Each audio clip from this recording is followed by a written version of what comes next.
나치 정권 초기 몇 년 동안 유대인 추방은 직접적인 우선사항이었다.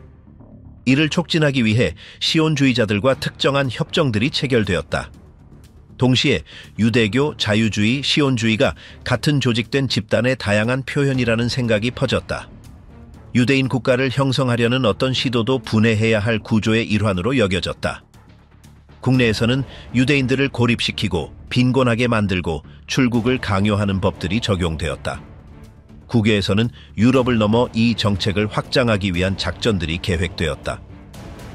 팔레스타인에서는 특별한 절멸 부대가 구성되었고 아랍 지도자들과의 연락을 통해 공통된 반대를 강화하려는 노력이 있었다. 각 행동은 동일한 패턴을 따랐다. 유대인 정치 실체 형성을 막는 것이었다. 시작부터 협정의 파기까지 모든 단계는 일관된 노선을 따랐다. 목표는 공존도, 이주도 아닌 모든 집단적 구조의 완전한 단절이었다. 그 목표가 사실이라면 히틀러는 이스라엘이 존재하고 여전히 건재하다는 사실을 알았을 때 무엇을 생각했을까?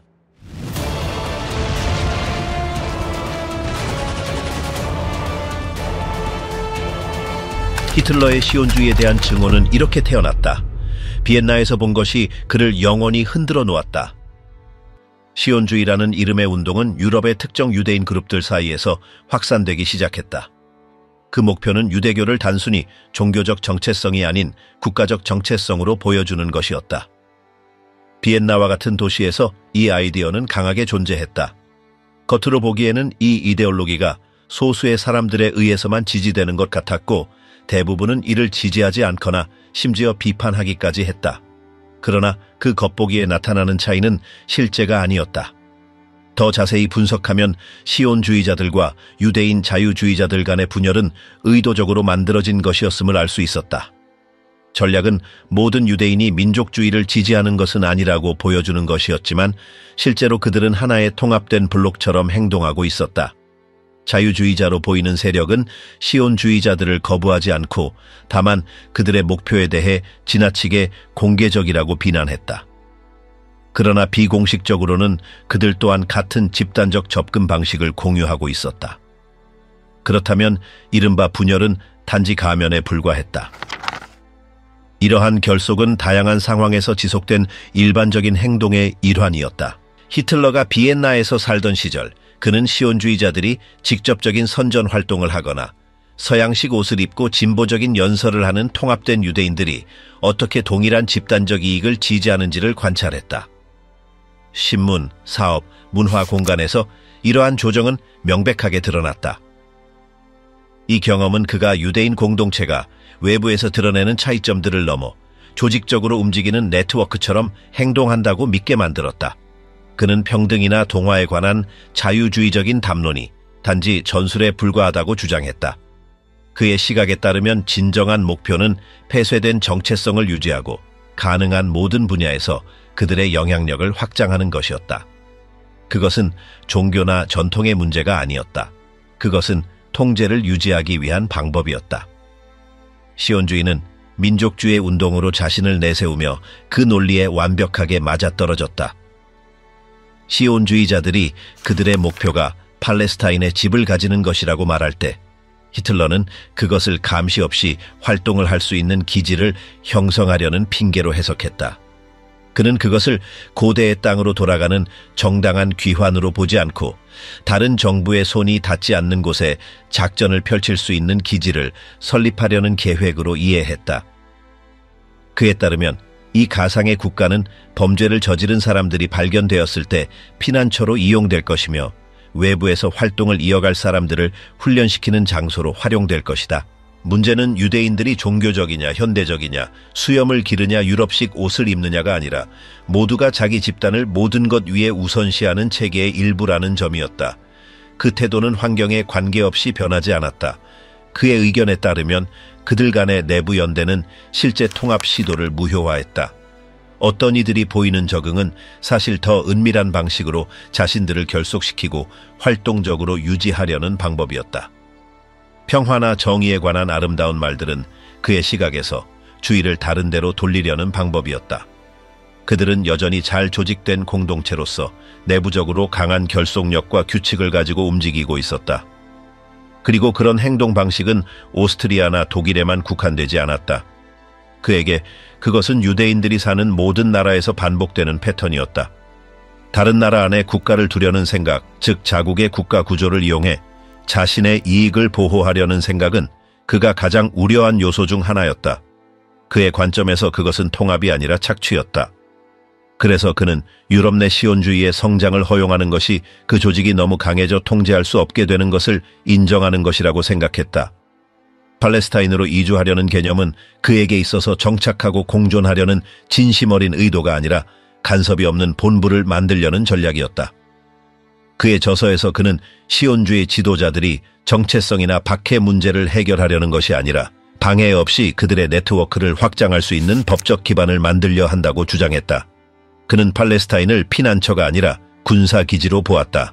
그는 주제에 대한 출판물과 토론을 볼 때마다 같은 주장이 반복되는 것을 발견했다. 모든 것은 명확한 논리를 따랐다. 동정을 구하고 권리를 요구하며 실제로 그들이 뒤에서 무엇을 하는지 보여주지 않으려 했다. 그런 방식은 국가에 관계없이 변하지 않았다. 프랑스, 러시아, 독일에서도 마찬가지였다. 그에게 그 패턴은 동일했다. 시온주의의 제안은 평화적인 해결책으로 보지 않았고 오히려 그 집단이 흩어지지 않도록 보장하는 방법으로 보았다. 그것은 그가 자신의 계획을 계속 이어나갈 수 있는 중심으로 기능했다. 그의 말과 행동은 그것을 확증해 주었다. 그것은 즉흥적인 것이 아니라 잘 계획된 작전이었다. 히틀러는 그의 글에서 시온주의가 주변적인 이데올로기가 아니라 세계적인 구조의 또 다른 한 부분이라고 계속 주장했다. 그는 그것을 은행, 출판사, 정치적 운동, 사업들과 연결지었다. 모든 것이 그에 의하면 연결되어 있었다. 자금을 다루는 기관들, 여론에 영향을 미치는 언론, 특정 법률을 지지하는 정당들이 같은 이익을 반복하는 네트워크의 일부였다. 비판이 자유롭게 허용되는 나라에서는 담론이 달라졌다. 말할 수 없는 곳에서는 숨겨진 방법들을 사용했다. 환경에 적응하는 그들의 능력이 가장 두드러졌다. 어떤 상황에서도 그들은 계속해서 활동할 수 있었다.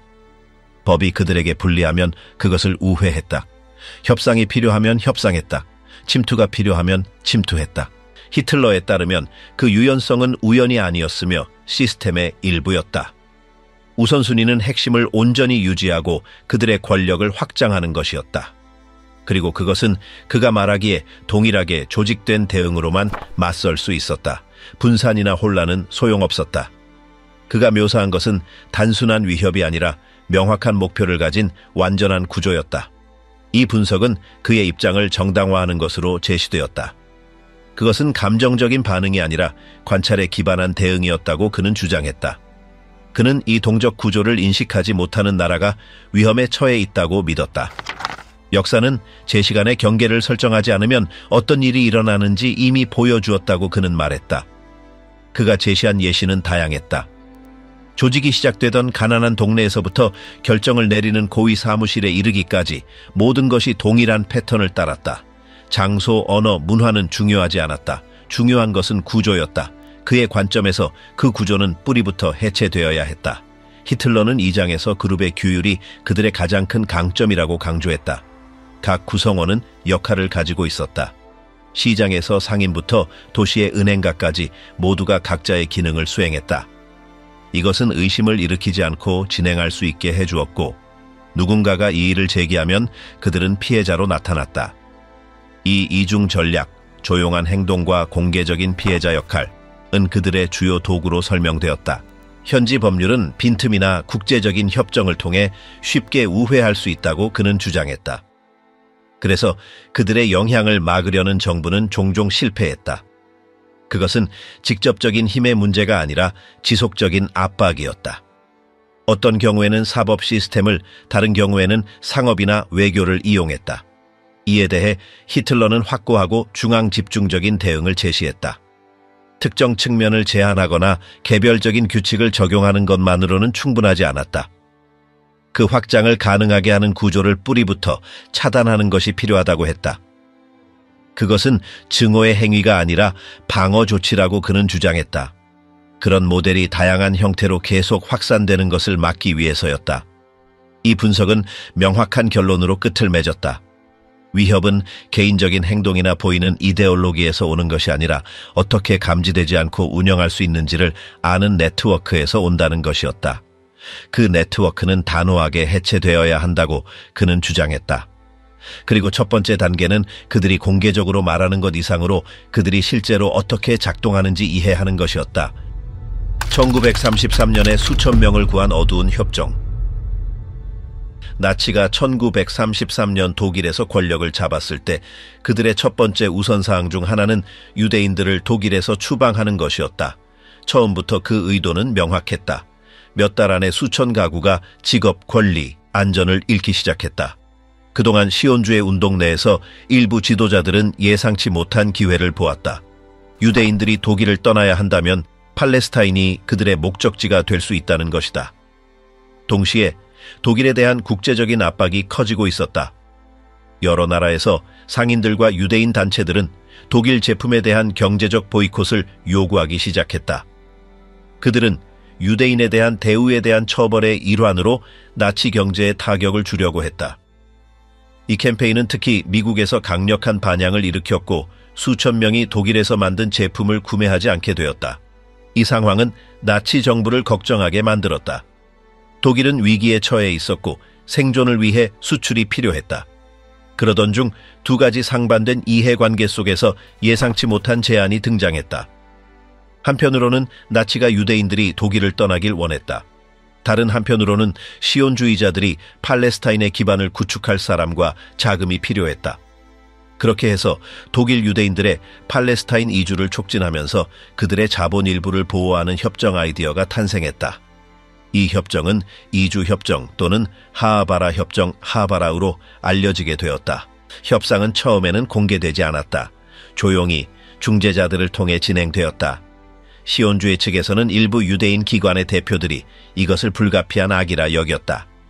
그들은 나치와 협력하는 것이 도덕적인 갈등을 일으킬 수 있음을 알았지만 동시에 그것이 생명을 구하고 자원을 잃지 않고 이동시키는 몇 안 되는 방법 중 하나라는 것을 알고 있었다. 독일 측에서는 경제부의 일부 세력이 이 제안을 국제적인 보이콧을 피하고 수출을 늘리며 나치 정권이 원하지 않는 인구를 제거하는 방법으로 보고 있었다. 최종 협정은 팔레스타인으로 이주하고자 하는 독일 유대인들이 독일 내 특별 계좌에 돈을 입금할 수 있도록 규정했다. 그 돈은 직접적으로 독일을 떠나지 않고 독일 제품을 구입하는 데 사용되었으며 이후 팔레스타인으로 수출되었다. 팔레스타인에 도착한 후 상품은 판매되었고 유대인 이주자는 세금과 수수료를 제외한 투자액의 가치를 받았다. 이렇게 해서 나치는 상품을 수출하고 시온주의자들은 자원을 가진 새로운 이주민을 받으며 이주자는 자신의 돈 일부를 가지고 탈출할 수 있었다. 이 계획은 1933년 8월 25일 공식적으로 승인되었다. 나치 정권과 시온주의 운동의 대표자들 간에 서명된 법적 협정이었다. 이 협정은 공개적으로 협력으로 제시되지 않았다. 각 측은 이를 다른 방식으로 설명했다. 나치는 이를 경제적 조치로 내세웠고 시온주의자들은 이를 생존을 위한 전략으로 정당화했다. 그러나 실제로 이것은 서로를 증오하는 두 이데올로기 간의 제한된 협력이었으며 그들의 즉각적인 목표는 유대인들이 독일을 떠나는 것이었다. 시온주의 운동 내 모든 사람들이 동의한 것은 아니었다. 일부 지도자들은 이 협정을 강력히 비판했다. 그들은 나치의 돈을 받는 것이 박해를 겪고 있는 유대인들에게 배신이라고 주장했다. 그들은 이것이 국제 보이콧을 약화시키고 히틀러 정권의 정당성을 부여한다고 주장했다. 그 결과 매우 긴장된 내부 회의들이 있었고 이 협정을 계속 진행할 가치가 있는지에 대한 논의가 있었다. 그러나 결국 이 협정은 유지되었다. 독일에서 이 프로그램은 몇 년 동안 계속되었다. 약 6만 명의 독일 유대인들이 이 협정 덕분에 팔레스타인으로 이주했다고 추정된다. 그들 중 많은 사람들은 학문적 배경, 기술적 훈련 또는 비즈니스 경험을 가진 사람들이었다. 이는 팔레스타인 내 유대인 공동체의 숫자와 능력을 모두 강화시켰다. 또한 이는 몇 년 후 중요한 역할을 할 인프라와 농업협동조합의 구축을 돕는 데 기여했다. 하바라 시스템을 통해 이전된 자금은 토지 구매, 기업 설립, 그리고 식민지 개발에 중요한 역할을 했다. 이는 영국의 외환법을 위반하지 않고 자본을 도입하는 방법이었다. 왜냐하면 팔레스타인은 당시 영국의 통제하에 있었고 이민자들에 대한 규칙이 엄격했기 때문이다. 자금을 충분히 가진 사람이나 특정한 기술을 가진 사람만 입국할 수 있었다. 따라서 이 협정은 이러한 요구사항을 충족하는 데 도움을 주었다. 나치 측에서는 이 협정을 모순으로 보지 않았다. 그들에게 이는 단순히 그 당시 유용한 정책에 불과했다. 시온주의에 대한 동정은 없었다. 히틀러와 그의 장관들은 여전히 유대인들을 위협으로 보고 있었다. 그러나 최종적인 해결책이 존재하지 않는 한 통제된 이주는 유용하다고 여겼다. 이 협정은 또한 독일 유대인들에게 정리된 출구가 있다는 것을 보여주어 국제적인 압박을 완화하는 데 도움을 주었다. 시간이 지나면서 정치적 환경은 변화했다. 1935년 뉘른베르크법이 제정되어 유대인들을 법적으로 나머지 인구와 분리시켰다. 공공생활에서 유대인들의 자리는 점점 줄어들었다. 기업, 학교, 미디어 등 모든 것이 폐쇄되었다. 폭행도 증가했다. 그럼에도 불구하고 하바라 협정은 더 많은 장애물이 생겼음에도 계속 운영되었다. 나치당 내 일부 세력은 이 협정을 비판하기 시작했다. 그들은 유대인들이 돈을 가지고 계속 떠나는 것을 허용하는 것이 실수라고 주장했다. 그들은 이 자금이 유대인 국가 건설에 도움을 준다고 주장하며 이는 그들의 논리에서는 위험하다고 여겼다. 이러한 내부 논의 속에서 몇몇 장관과 고위 관리들은 프로그램을 중단하자고 요청했다. 그러나 다른 더 실용적인 이들은 더 급진적인 다른 계획이 없는 한 계속하는 것이 낫다고 주장했다. 이 논쟁은 몇 년 동안 계속되었다. 1938년 유리의 밤 이후에야 상황이 변화했다. 그 시점부터 폭력은 더욱 격화되었고 나치의 정책은 훨씬 더 공격적으로 변했다. 이주할 가능성은 급격히 줄어들었다. 영사관들은 문을 닫았고 법적 장벽이 늘어났다. 그 결과 하바라 협정은 힘을 잃었다. 협정이 존재하는 동안 그것은 지울 수 없는 흔적을 남겼다. 팔레스타인에서는 후에 이스라엘 국가가 되는 기반을 형성하는 데 도움을 주었다. 독일에서는 일시적인 탈출구 역할을 했다. 이주할 수 있었던 수천 명의 유대인들에게 그것은 구명보트였다. 그러나 다른 이들에게는 도덕적인 모순을 나타냈다. 자신들의 민족을 추적하는 정권과 협력하는 것. 하바라 협정은 유일한 사례였다. 현대 역사에서 비슷한 협정은 없었다. 반유대주의 독재 정권과 유대인 국가 운동이 교차하는 이해관계로 협력한 것이다. 각 측은 각자의 목표를 가지고 있었다. 서로를 적으로 보았지만 잠시 동안은 서로를 이용하여 자신의 목적을 달성할 수 있음을 인정한 것이다. 이 협정은 나치와 시온주의자들 간의 차이를 없애지 않았다. 그것은 단지 절망과 긴급 속에서 몇 주, 몇 달, 몇 년 동안 일시적으로 일치할 수 있었다는 것을 보여주었다. 그 후의 일들, 강제 이주, 수용소, 가스실, 그 일치가 단지 짧은 간격에 불과했음을 분명히 했다. 그러나 그 기간 동안 그것은 수천 명의 삶을 변화시켰다. 어떤 이들은 새롭게 시작할 수 있었다. 다른 이들은 시간이 없었다.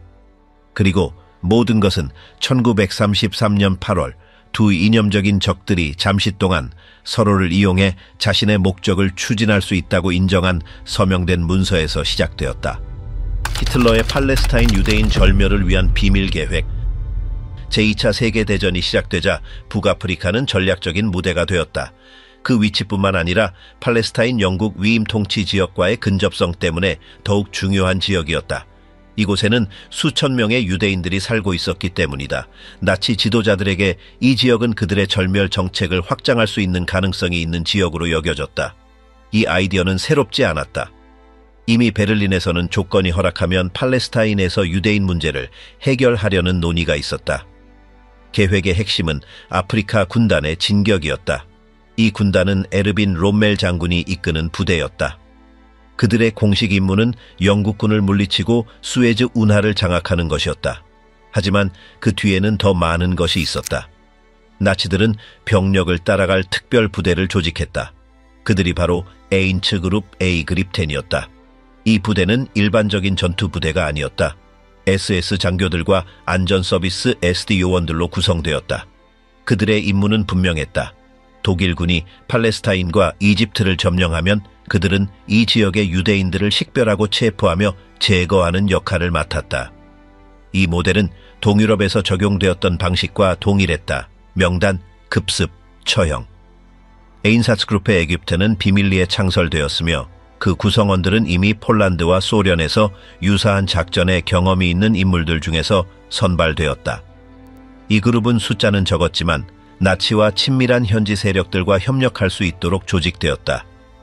그들의 주요 연락처 중 하나는 예루살렘의 무프티 하지 아민 알 후세인이었다.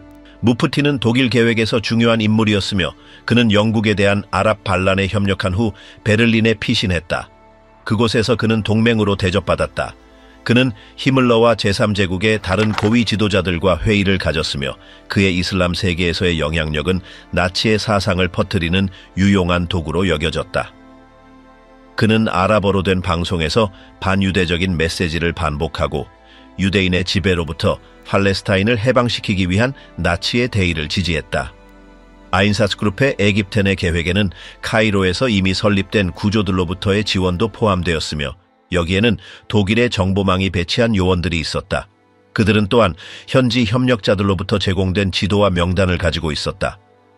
독일군이 팔레스타인으로 진입하면 이 부대는 즉시 활동을 시작할 준비가 되어 있었다. 독일 내부 보고서들은 계획이 진지하게 이루어졌음을 보여준다. 이는 막연한 아이디어가 아니라 정밀하게 설계된 작전이었다. 이 계획을 담당했던 고위 장교 중 한 명은 월터 라우프였다. 그는 유럽에서 사용된 가스 트럭의 창설에 참여한 인물로 유명하다. 그의 존재는 그들의 의도가 단순히 탄압에 그치지 않고 이 지역의 모든 유대인을 물리적으로 제거하는 것이었음을 나타냈다. 팔레스타인에서는 유대인 공동체가 위험을 인식하고 있었다. 그들은 롬멜과 아프리카 군단의 움직임을 면밀히 추적하고 있었다. 그들은 최악의 상황에 대비하고 있었다. 일부 그룹은 민간인 훈련을 시켰고 피난처를 준비하며 침략에 대비한 대피 계획을 세우고 있었다. 그럼에도 불구하고 그들은 알고 있었다. 나치가 도달한다면 그들이 할 수 있는 일은 거의 없을 것이라는 사실을. 롬멜의 아프리카 군단의 징역은 처음에는 빨랐다. 1942년 독일군은 팔레스타인과의 이집트 국경에서 불과 몇백 킬로미터 떨어진 곳까지 도달했다. 베를린에서는 그 징역을 열광적으로 지켜보았다. 예루살렘 진입 가능성도 가까워 보였다. 나치의 아랍어 방송에서는 이미 유대인 없는 자유로운 아랍의 미래에 대해 언급하고 있었다. 그러나 전쟁의 흐름은 바뀌었다. 같은 해 10월 엘알라메인 전투에서 영국군이 독일군의 징역을 저지했다. 이는 결정적인 전환점이 되었다. 아프리카 군단은 후퇴하기 시작했다. 팔레스타인 진입 계획은 무너졌다. 그럼에도 불구하고 제3제국의 문서들은 팔레스타인에서 유대인들을 절멸하려는 계획이 결코 포기되지 않았음을 보여준다. 그것은 단지 군사적 이유로 연기된 것에 불과했다. 유대인들의 완전한 제거는 나치의 정책에서 핵심적인 축이었으며 영국 위임 통치 지역의 영토는 그 논리의 일부였다. 예루살렘의 무프티는 북아프리카에서의 실패 이후에도 나치와의 협력을 계속했다. 그는 유럽의 여러 곳을 여행하며 SS와 함께 싸운 보스니아 무슬림들의 훈련 캠프를 방문했고 히물러와 가까운 관계를 유지했다. 그는 유대인들에 대한 증오를 공개적으로 표출했다. 그는 이를 연설, 전단지, 회의에서 표현했다. 나치에게 그는 유용한 동맹이었지만 그들의 입장에서는 한계가 있었다. 독일의 기록들에는 나치 당국이 유대인들을 유럽에서 팔레스타인으로 강제 이송하려는 계획을 세운 증거가 있다. 그것은 해결책이 아니라 일시적인 전략의 일환이었다. 그들은 팔레스타인의 대규모로 유대인이 도착하게 하여 혼란과 아랍의 저항을 유발하고 유대인과 영국 모두를 약화시키려 했다. 이것은 이중적인 전략이었다. 한편으로는 유대인들을 유럽에서 쫓아내고 다른 한편으로는 중동에서 갈등을 조장하려 했다. 아인사츠그룹의 에깁텐의 역할을 분석하면 그들의 임무가 단순히 군사적 전쟁에 그치지 않았음을 알 수 있다. 이 부대의 존재는 유대인들을 절멸하려는 의도가 독일이나 폴란드에만 국한되지 않았음을 보여준다. 그것은 전 세계적인 계획이었으며 팔레스타인도 그 계획에 포함되어 있었다. 이 부대는 결코 공개적인 전투에 참여하지 않았지만 그 구성원들은 준비가 되어 있었다. 그들의 명령은 분명했다. 단지 그 지역의 정복만이 필요했다. 그 단계가 이루어지지 않자 이 부대는 해체되었고 그 구성원들은 유럽의 다른 부대에 배치되었다. 일부는 이후 발칸 지역에서의 탄압 작전에 참여했다. 이 그룹의 존재는 수년 동안 부인되었다. 전후 재판에서는 많이 언급되지 않았다. 시간이 지나고 비밀 해제된 문서들 덕분에 그들의 역사를 재구성할 수 있었다. 오늘날 팔레스타인이 나치의 목표였다는 사실이 밝혀졌다. 그것은 단순히 또 다른 영토가 아니라 그들의 절멸 계획을 확장하기 위한 중요한 장소로 여겨졌던 것이다. 한편 무프티는 결코 재판을 받지 않았다. 전쟁이 끝난 후 그는 도망쳤다. 잠시 프랑스에 있다가 이후 이집트로 갔다. 그곳에서 그는 계속해서 반유대적인 말을 퍼뜨렸다. 그는 결코 뉘우침을 보이지 않았다. 그에게 있어 나치와의 동맹은 유대인이 없는 중동을 만들기 위한 투쟁의 일환이었다. 팔레스타인에서 유대인들을 절멸하려는 계획은 더 넓은 정책의 일부분이었다. 그것은 즉흥적인 제안이 아니었다. 그것은 작성되고 논의되었으며 나치 정권의 최고 권력층에 의해 지지받았다. 문서, 명령, 그리고 이름들은 모두 기록되어 있다. 아랍 세계는 유럽에서 이미 사용된 동일한 절멸 기술을 적용할 새로운 무대라고 여겨졌다. 인사스그룹의 에깁텐과 팔레스타인으로의 징역에 관한 이야기는 나치 이데올로기가 국경을 넘지 않았다는 가장 명확한 증거 중 하나이다. 그것은 단순히 독일이나 폴란드를 정화하는 문제가 아니었다. 그것은 특정 집단에 대한 전 세계적인 전쟁이었다. 그리고 아프리카 군단이 조금만 더 나아갔다면 팔레스타인의 역사는 매우 달라졌을 것이다. 히틀러가 중동에서 시온주의를 공격하기 위해 이슬람을 어떻게 이용했는가? 전쟁이 진행됨에 따라 나치 정권은 아랍 세계가 그들의 메시지를 전파할 수 있는 비옥한 땅이 될 수 있다는 것을 이해했다. 그들은 정부나 지도자들에게 영향을 미치는 것만이 아니라 직접적으로 대중에게 다가가는 것을 목표로 했다. 이를 위해 베를린은 현지 언어와 문화에 맞춘 선전 전략을 개발했다. 독일의 수도에서는 아랍어로 방송하는 라디오 방송국이 설립되었으며 그 내용은 북아프리카와 중동의 청취자들에게 호감을 얻기 위해 특별히 설계되었다. 이 방송의 목적은 독일을 이슬람의 우호적인 강국으로, 영국과 프랑스의 식민주의에 반대하는 국가로, 그리고 시온주의의 명백한 적으로 묘사하는 것이었다. 그 프로그램에서는 유대인, 영국인, 그리고 공산주의자들에 대한 비난이 반복되었다. 전략은 종교적 요소와 정치적 메시지를 혼합하는 것이었다. 그들은 코란 구절을 인용하고 점령에 대한 투쟁을 언급하며 유대인들이 중동 지역의 모든 악을 일으켰다고 비난했다. 이 방송의 주요 목소리 중 하나는 예루살렘의 무프티 하지 아민 알 후세인이었으며 그는 나치의 선전 기계의 적극적인 협력자가 되었다.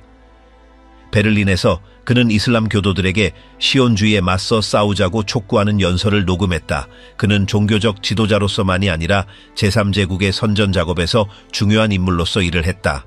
그의 연설에서 무프티는 나치의 대의를 이슬람과 양립할 수 있는 것으로 제시했다. 그는 유대인들이 공동의 적이며 독일은 이슬람 전통을 존중한다고 주장했다.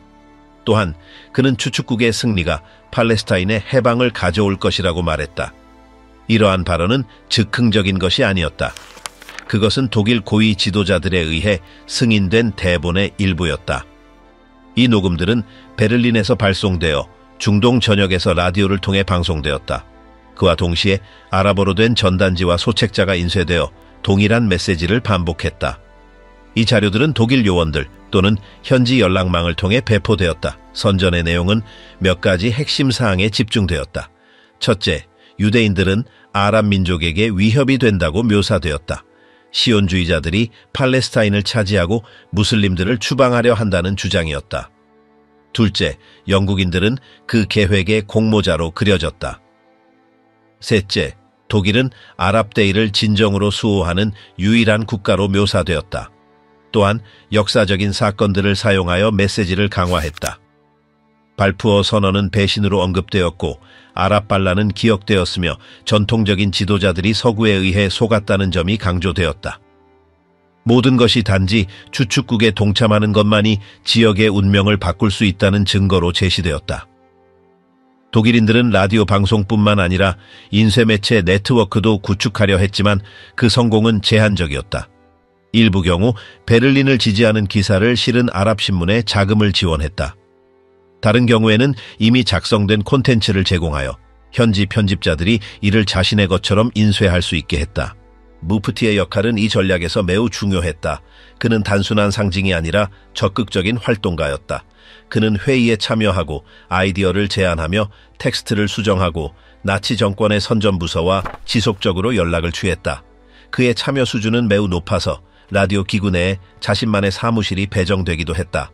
그곳에서 그는 종교 프로그램, 인터뷰, 정보 제공 및 정치적 선언의 제작을 감독했다.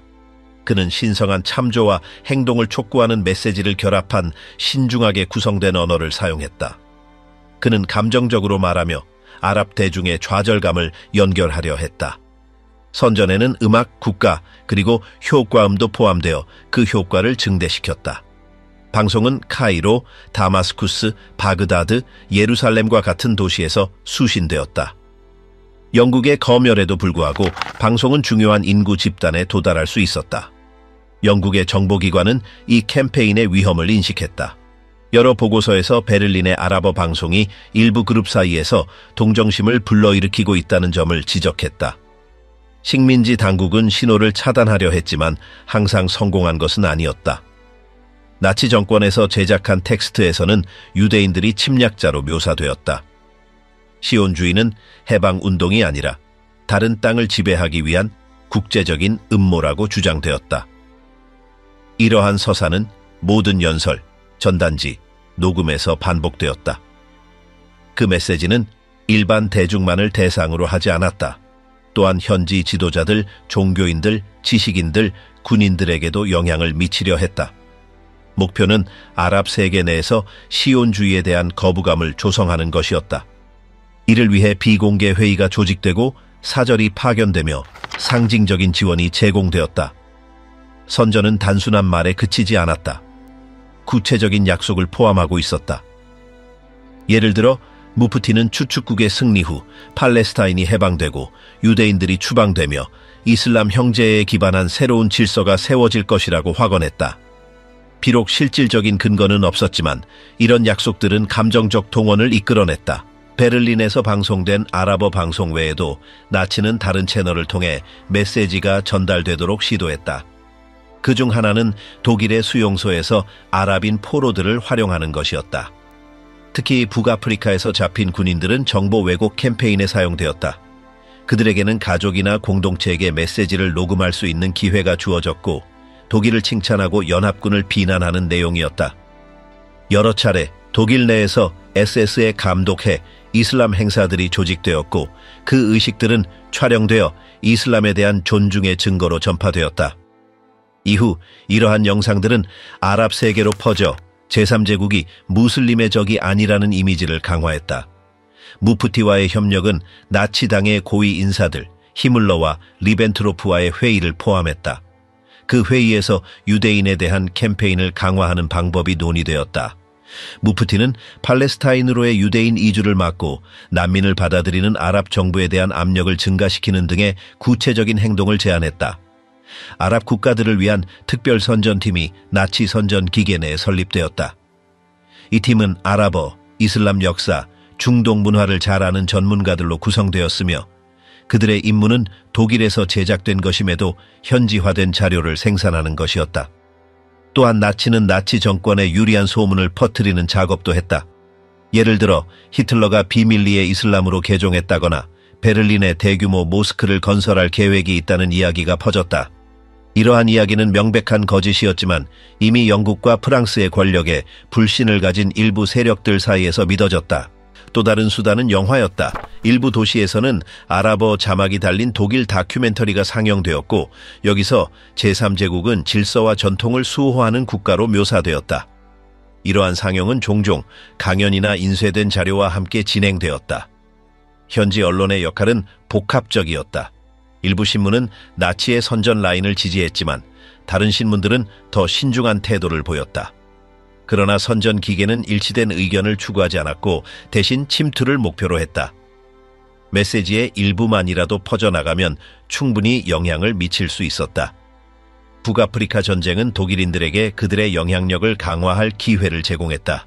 아프리카 군단이 징역하면서 각 점령지에서는 아랍어로 된 선전물이 배포되었다.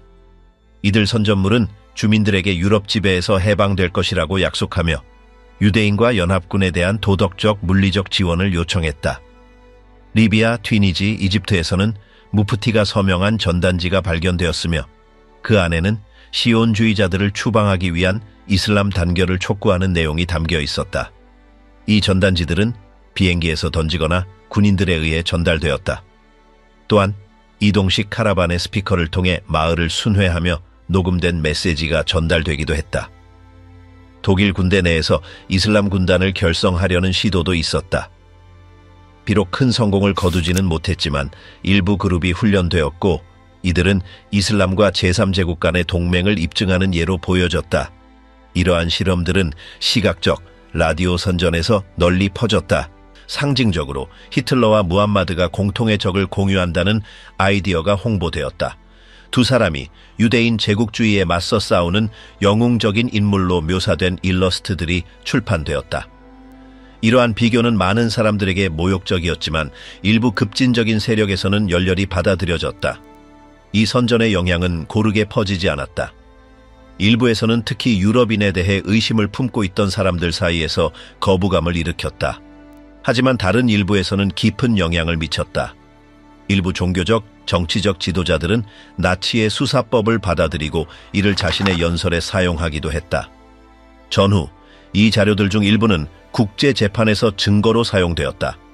나치의 선전기계가 반시온주의적이고 반유대주의적인 목적을 가지고 아랍 세계의 여론에 영향을 미치기 위해 적극적으로 활동했음이 입증되었다. 이 캠페인의 유산은 제3제국의 몰락 이후에도 살아남았다. 일부 서사는 수십 년 동안 아랍 언론에서 계속 유포되었다. 무프티는 결코 재판을 받지 않았으며 그의 사망까지 논란의 여지가 있는 인물로 남았다. 나치와 일부 이슬람 세계 지도자들 간의 동맹은 대규모나 일관된 것이 아니었지만 실제로 존재했고 문서로 기록되었다. 이는 독일이 연합군을 약화시키고 팔레스타인으로의 유대인 이주를 저지하기 위한 전략의 일환이었다. 큰 못은 유대인을 증오하는 정부들과의 협정. 1930년대 초 유럽 전역에서 반유대주의가 커져가던 가운데 시온주의 운동의 일부 세력은 공개적으로 유대인을 거부하는 정부들과의 협정을 모색하기 시작했다. 그 목표는 이념적이지 않았다. 실용적인 목적이었다. 적대적인 지역에서 사람들을 구출해 팔레스타인으로 데려오는 것. 이러한 필요성은 시온주의 지도자들을 다른 상황에서 적이 되었을 사람들과 협상하도록 이끌었다. 독일에서 히틀러의 부상이 모든 것을 급격히 변화시켰다. 배제 법률과 유대인 공동체에 대한 공격이 급증했다. 이런 상황에서 나치와의 협정 아이디어가 돌기 시작했다. 많은 이들에게는 믿을 수 없는 일이었지만 시온주의자의 관점에서 보면 하루라도 더 지나면 그들의 사람들을 구할 기회가 줄어드는 위험이 있었다. 제안은 간단했다. 독일 유대인들은 자신의 재산을 팔고 그 돈을 차단된 계좌에 예치할 것이다. 그 돈은 팔레스타인으로 독일 제품을 수입하는 데 사용될 것이다. 팔레스타인에 도착하면 상품은 팔리고 이주자는 원래 자본의 일부를 돌려받게 된다. 이는 외환 이동에 대한 제한을 피하고 독일에 대한 경제적 보이콧을 우회하는 방법이었다. 나치에게도 유용했다. 그들은 상품을 수출하고 외화를 얻으며 원하지 않는 시민들을 처분할 수 있었다. 이 협정은 1933년 8월에 체결되었고 이주 협정 또는 하아바라 협정, 하아바라이라고 불렸다. 비록 범위가 제한적이었지만 수천 명의 유대인을 독일에서 구출하는 중요한 도구가 되었다. 또한 이는 유대인 사회 내에서 분열을 일으켰다. 많은 공동체 지도자들은 시온주의자들이 나치 정권과의 싸움을 배신했다고 비난했다. 예를 들어 세계 유대인 회의는 독일에 대한 전면적인 보이콧을 지지했다. 그러나 팔레스타인에 대한 시온주의자들이 지배하는 유대인 기관은 다른 우선사항을 가지고 있었다. 그들에게는 사람들의 생명을 구하고 미래 국가를 건설하는 것이 독일 정권에 대한 제재보다 더 시급했다. 이 분열은 10년 내내 영향을 미쳤다. 폴란드에서도 상황은 비슷했다. 폴란드에서도 반유대주의는 공식적인 정책이었고 시온주의자들과 당국 간에는 접촉이 있었다. 그들은 수천 명의 유대인들이 폴란드를 떠나 팔레스타인으로 이주하는 가능성에 대해 논의했다. 폴란드 정부는 이 옵션을 긍정적으로 보았다. 더 적은 유대인과 더 많은 중동에서의 영향력은 전략적으로 유리한 이점이었기 때문이다. 루마니아에서는 시온주의 지도자들이 비슷한 협정을 추구했다. 그곳의 상황도 적대적이었다.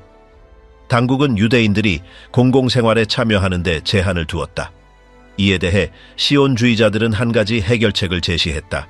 조직적인 이주와 함께 팔레스타인에서의 통합을 돕기 위한 기술 및 농업훈련이었다.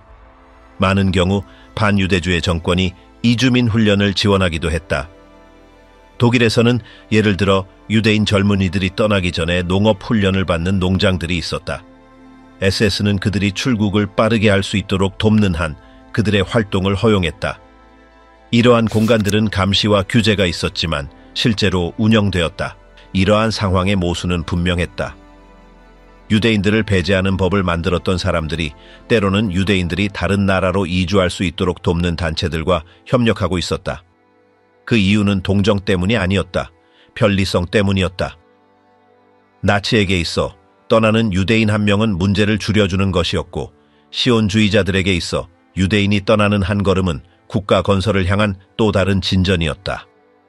이탈리아에서도 무솔리니 정부에서 접촉이 있었다. 비록 1938년에 파시스트 정권이 인종차별법을 채택했지만 그 전에는 시온주의 활동을 어느 정도 허용했다. 심지어 팔레스타인으로 이주하기 위해 훈련하는 청년 그룹들의 형성도 허용되었다. 때때로 정부는 이러한 활동을 위해 시설을 제공하기도 했다. 이러한 동맹 뒤의 논리는 같았다. 양측 모두 유대인들이 떠나기를 원했다. 그러나 그들의 이유는 달랐다. 한쪽은 그들의 존재를 제거하려 했고 다른 쪽은 고향을 건설하려 했다. 이 지점에서 두 목표는 일치했다.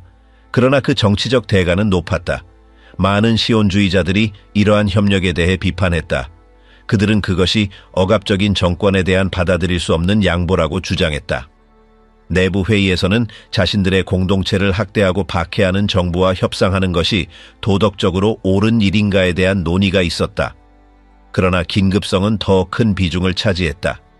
매일 지연될 때마다 새로운 체포, 폭행 또는 제한이 발생했다. 우선순위는 사람들을 구하는 것이었지 윤리적 논쟁에서 이기는 것이 아니었다. 협상은 긴장 속에서 진행되었다. 베를린에서 시온주의 대표들은 경제부와 SS의 고위 공무원들과 협상했다. 상호 불신, 매주 변화하는 조건들, 그리고 지속적인 감시가 있었다. 그럼에도 불구하고 협정은 몇 년 동안 유지되었다. 그 기간 동안 약 6만 명의 독일 유대인들이 하하바라 협정의 틀 안에서 팔레스타인으로 이주했다. 많은 이들은 기계, 도구 또는 상업용 물품을 가지고 갔다. 이는 영국 위임 통치 하에 유대인 정착지 경제를 강화하는 데 기여했다. 그러나 모든 사람들이 평화롭게 떠난 것은 아니었다. 압박, 위협, 그리고 강탈이 있었다. 많은 경우 독일 정부는 특별 세금을 부과하거나 자본의 일부를 몰수했다. 다른 사람들은 떠날 수 있는 허가를 받기 전에 나치 친화적인 단체에 기부금을 내야 했다. 상황은 모순적이었다. 절멸에 대해 이야기하면서 동시에 이민 허가가 서명되었다. 이는 나치 정책에서 중간 단계였다. 최종 해결책은 아직 시행되지 않았지만 이미 배제와 대규모 추방의 기재가 적용되고 있었다. 이 협정의 영향은 독일 내외에서 크게 일었다. 전 세계 유대인 공동체에서는 격렬한 논쟁이 벌어졌다. 일부는 이 협정을 배신으로 여겼고 다른 일부는 이를 필요악으로 옹호했다. 이 분열은 깊었고 보이콧을 추진하는 사람들과 적과 협상하여 독일을 떠나는 것을 우선시한 사람들 사이에 선을 그었다.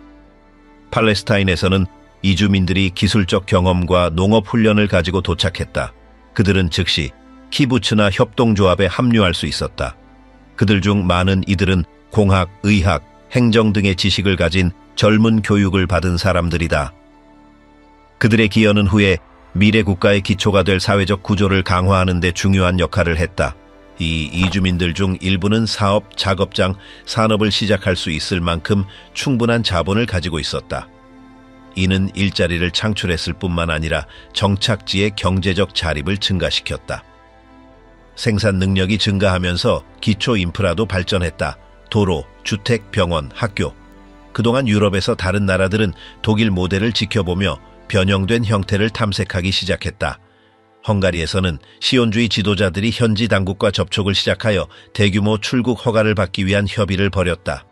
일부 정부는 비슷한 조건을 부과했다.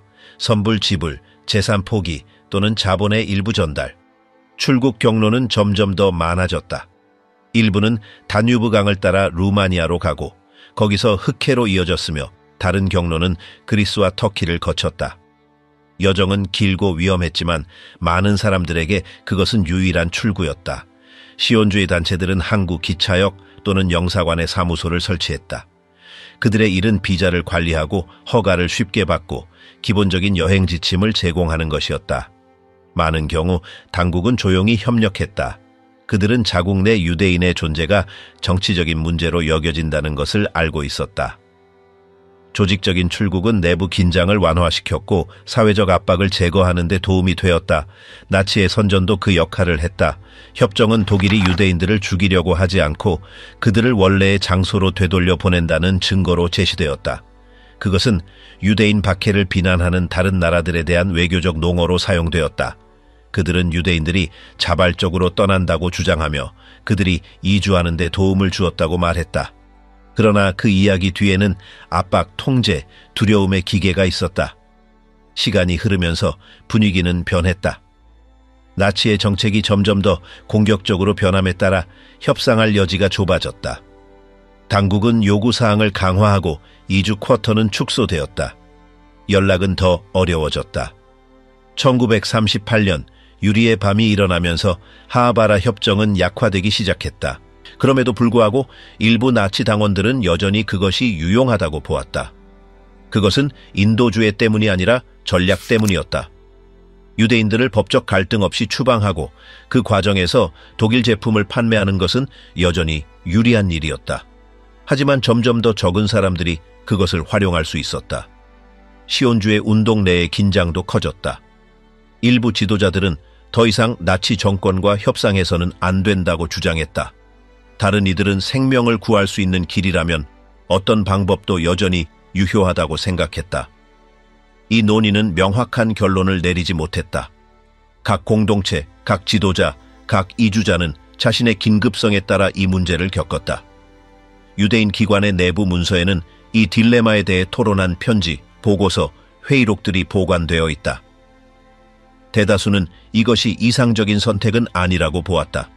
그러나 국제적인 지원 부족, 비자 발급의 어려움, 반유대주의의 확산은 다른 선택지를 불가능하게 만들었다. 그들은 현재 가능한 방법을 선택했다. 영국이 통제하는 지역, 예를 들어 팔레스타인에서는 이민 정책이 점점 더 엄격해졌다. 영국의 백서 화이트 페이퍼는 유대인의 입국을 극단적으로 제한했다. 이에 따라 많은 이들은 불법적이거나 반법적인 길을 찾아야 했다. 가족들이 실려있는 배들이 서류 없이 지중해를 건너면서 억제되거나 되돌려질 위험을 감수했다. 이러한 상황에서 반유대주의 정권과의 협정은 다른 의미를 가졌다. 많은 경우 그것은 너무 늦기 전에 도망칠 수 있는 유일한 기회였다. 이것이 윤리적으로 올바른 일이 되지는 않았지만 이해할 수 있는 일이었다. 전쟁이 발발하면서 협상 가능성은 사라졌다. 국경은 닫혔고 기차는 더 이상 떠나지 않았다. 연락망은 체포되거나 처형되었다. 이미 떠나던 이들은 숨거나 신분을 바꿔야 했다. 협정의 시기는 끝이 났다. 남은 것은 쓰라린 기억과 생존 이야기가 뒤섞인 것이다. 이 시스템 하에 팔레스타인에 도달한 사람들 중 일부는 몇 년 후 그들의 이야기를 나누었다. 많은 이들이 그 결정을 내리는 것이 힘들었다고 인정했다. 하지만 그들은 알았다.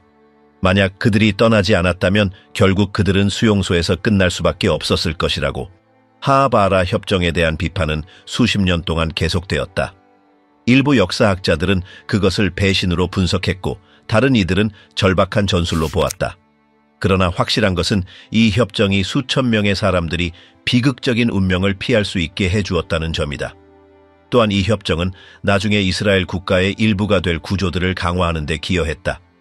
이 모순은 기록에 남았다. 한편으로는 반유대주의를 촉진하는 정권과 협력했으며 다른 한편으로는 박해받는 이들을 위한 피난처를 구축했다. 이는 긴급함과 모순이 가득한 일시적인 동맹이었다. 그 어떤 것도 이후의 공포를 지울 수는 없었다. 그러나 그 속에서 재난 속에서도 적과 협상하며 저항의 길을 찾으려 했던 사람들이 있었다는 점은 분명하다. 그것은 불편한 전략이었다. 하지만 많은 이들에게 그것은 그들이 가질 수 있었던 유일한 전략이었다. 나치와 시온주의자들 간의 협정은 이렇게 끝을 맺었다. 추방에서 절멸 수용소로. 나치 정권 초기 몇 년 동안 주요 계획은 유대인들을 독일에서 추방하는 것이었다. 폭력, 법률, 경제적 및 사회적 고립, 모든 것이 유대인들이 떠나도록 강요하는 방향으로 진행되었다. 이를 위해 하하바라 협정은 유용한 도구로 작용했다. 독일의 유대인들을 비우고 자본을 이동시키며 수출을 강화할 수 있었다. 1933년부터 1935년까지 팔레스타인으로의 이주 흐름은 증가했다. 수천 명이 매년 일부 재산을 가지고 떠났다. 독일 당국은 절차를 용이하게 만들었고 시온주의 사무소는 공식 허가를 받으며 일했다. 이 시스템은 경제부의 감독을 받으며 승인되었다. 내부의 긴장과 외부의 비판에도 불구하고 나치 정권은 협정을 계속해서 운영했다. 실용적인 이유로 그것을 옹호하는 세력도 있었다. 외부의 간섭 없이 유대인들을 떠나게 하고 경제적 이득을 얻을 수 있었기 때문이다. 그러나 이 시기는 오래가지 않았다. 1936년에 상황이 변화하기 시작했다. 나치 내부에서 더 급진적인 그룹들이 이 협정을 의문시하기 시작했다. 그들은 유대인들이 떠나는 것을 돕는 것이 비록 먼 곳으로 가더라도 실수라고 주장했다. 그것이 시온주의 프로젝트를 강화한다고 생각했다. 일부 당의 고위 관리들은 즉시 협정을 종료할 것을 요구했다. 동시에 팔레스타인에서의 갈등은 커져갔다. 영국의 통치에 대한 아랍의 반란은 유대인 정착지의 긴장을 불러일으켰다. 독일 이민자들의 존재는 문제의 일부분으로 보였다. 베를린에서는 일부 외교관들이 시온주의와의 관계가 아랍 세계와의 관계에 악영향을 미칠 수 있다고 우려했다. 1937년에는 독일 내 유대인 공동체에 대한 공격이 격화되었다. 협정은 여전히 유효했지만 그 실행은 점점 더 어려워졌다. 행정적 장벽이 늘어났고 출국 쿼터는 줄어들었으며 허가가 더 느려지거나 아예 거부되었다. 정권의 급진화는 경제의 아리안화 시도가 실패한 후 가속화되었다. 많은 유대인 기업인들이 자신의 사업을 팔거나 떠날 수밖에 없었다. 그러나 이는 당국의 문제를 해결하지 못했다. 유대인 인구는 여전히 남아있었다. 하하바라 협정은 유용했지만 당의 논리가 요구하는 속도로 국가를 비우는 데는 한계가 있었다. 유대인 단체들에 대한 압박은 점점 더 심해졌다. 일부 사무소는 폐쇄되었고 독일 내에서 보류된 자금은 목적지에 도달하는 데 시간이 오래 걸렸다. 협상 여지는 급격히 줄어들었다. 독일 당국은 이민 과정에 더 많이 개입하기 시작했으며 어떤 유대인들이 떠날 수 있고 어떤 유대인들이 떠날 수 없는지를 선택했다. 이런 상황에서 시온주의 운동의 지도자들은 협정을 계속 유지하려고 했다. 그들은 그것이 유일한 법적 경로라는 것을 알고 있었다. 돈을 가지고 나라를 떠날 수 있는 방법은 그것뿐이었다. 다른 모든 경로는 불확실하거나 위험하거나 완전히 차단되었다. 그럼에도 불구하고 선택의 여지는 점점 좁아졌다. 상황은 1938년 11월에 폭발했다. 유리의 밤은 협정의 상징적이고 실질적인 종말을 의미했다. 그날 밤 수천 개의 상점, 회당, 집들이 파괴되었고 수십 명이 죽었으며 수백 명의 남성들이 강제 수용소로 보내졌다. 이는 더 이상 이주를 추구하지 않고 새로운 단계로 넘어갔다는 명확한 신호였다. 그날 이후 분위기는 완전히 달라졌다. 두려움은 절대적이었다. 유대인 사무소들은 폐쇄되었고 독일 당국과의 연락은 끊어졌다. 모든 이민 절차는 배신이나 협력으로 간주되었다. 협정은 공식적으로 취소되지는 않았지만 실질적으로 기능을 상실했다. 출국 경로는 하나씩 닫혔다. 이전에 난민을 받아들이던 나라들은 입국을 제한하거나 거부하기 시작했다. 팔레스타인은 쿼터제를 시행했다. 미국은 기준을 강화했으며 라틴 아메리카는 제한을 두었다. 동유럽은 독일의 압박에 의해 국경을 폐쇄했다. 포위망이 좁혀지면서 아직 독일에 남아있던 사람들은 대체 경로를 찾으려 했다. 일부는 서류를 위조했고 다른 이들은 불법 경로를 통해 탈출했다. 그러나 선택의 여지는 매우 제한적이었다. 영사관에서 대기 명단은 매우 길었고 쿼터는 최소한이었으며 박해는 점점 더 강해졌다. 시온주의 운동의 기록 보관소에는 이 붕괴의 기록이 남아있다. 편지, 전보, 긴급 회의들, 베를린, 함부르크, 프랑크푸르트의 사무소 책임자들은 지침을 요청했다. 그들은 더 이상 운영할 수 없다고 보고했다. 중개인들은 체포되었고 은행들은 자금을 보류했다. 압박은 참을 수 없을 정도로 커졌다. 세계 시온주의 지도부는 하나라도 경로를 유지하려고 했다. 동맹국 정부에 요청을 했고 예외를 찾으려 했다. 그러나 나치 정권의 방해 능력은 절대적이었고 외부 세계의 도움 의지는 매우 제한적이었다. 협정의 붕괴는 이 모델의 한계를 보여주기도 했다. 그것은 정권이 허용하는 한 유용했지만 나치 당국의 의지에 전적으로 의존했다. 그리고 그 의지가 변한 후에는 협정을 유지할 방법이 없었다. 1939년부터 나치 정권의 정책은 더 이상 출국을 고려하지 않았다. 우선순위가 바뀌었다. 이전에는 해결책으로 제시되었던 것들이 이제는 버려졌다. 추방의 아이디어는 구금과 처벌의 개념으로 대체되었다. 수용소는 더 많은 사람들을 수용하기 시작했고 체포는 증가했다. 여행 허가는 중단되었으며 외국 대사관들은 더 이상 독일 유대인들의 요청을 처리하지 않았다. 출국은 완전히 차단되었다. 누구도 떠날 수 없었고 떠나려던 사람들은 처벌을 받았다. 독일 정부는 더 이상 협정이 필요하지 않았다. 그들은 그때그때 상업적 이익을 얻었고 내부 및 외부의 긴장을 완화시켰다. 그러나 전쟁이 다가오면서 전략은 더욱 강경해졌다. 유대인 단체들과의 연락은 금지되었고 시온주의는 직접적인 위협으로 간주되었다.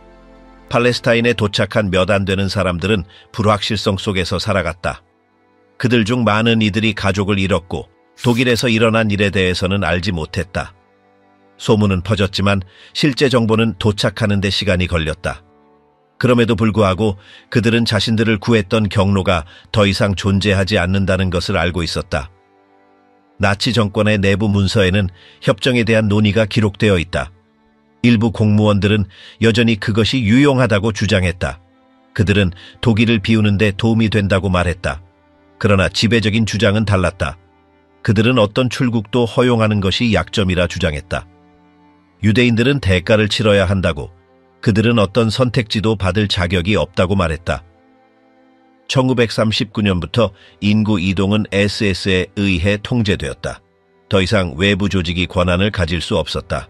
이전의 협정들은 더 이상 유효하지 않았다. 모든 것은 보안기관을 통과해야 했고 명령은 명확했다. 체포하고 분류하며 격리하라. 변화는 급격했다. 제한된 출국 정책에서 완전한 구금 정책으로, 그 후에는 체계적인 절멸로 바뀌었다. 이전에 이주를 위해 사용되었던 구조들은 해체되었고 지원 네트워크는 추적되었다. 나치와 협상했던 유대인 지도자들은 체포되거나 침묵당했다. 그 시기를 살아낸 사람들의 기억은 이를 확증한다.